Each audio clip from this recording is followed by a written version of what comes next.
Thanks very much. Good afternoon and happy day before St. Patrick's Day, also known as Budget Day. This is the message the President wanted to send to the public, to the press, to Capitol Hill. He wants more money for defense, more money for border enforcement, more money for law enforcement generally, more money for the vets, more money for school choice, and then to offset that money with savings elsewhere so that all of that is done without an additional dollar added to the deficit. One of the reasons that you've seen such a dramatic reduction in the State Department on a percentage basis is not that this president thinks that diplomacy is not important. In fact, nothing could be further from the truth. We've already seen that Secretary Tillerson has had a tremendous one diplomatic success already on the deal he cut with Iraq.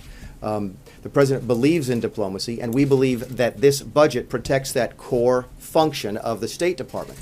It just so happens that much of the foreign aid that the president talked about in campaign, much of the money that goes to climate research, green energy, those types of things are actually in the State Department budget. We're absolutely reducing funding to the UN and to the various foreign aid programs, including those run by the UN and other agencies. That should come as a surprise to no one who watched the campaign. The president said specifically hundreds of times, you covered him, I'm going to spend less money on people overseas and more money on people back home. And that's exactly what we're doing with this budget. No mention at all of whether or not Mexico is going to help pay for it or reimburse the U.S. for it, as the president pledged.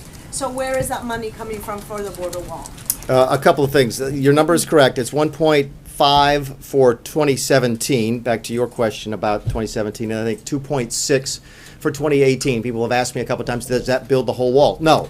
It doesn't, but it gets us a start on the program, and you see some of the wall being built this year, and then of course, obviously we increase funding in 2018, but the wall will take longer than 2 years to build. As to the source of funds, that's up to the President and the Treasury and the State Department. We're the guys at OMB and the gals at OMB who take the money that we have and allocate it on a budgetary process, so it's up to somebody else to figure out where the money comes from.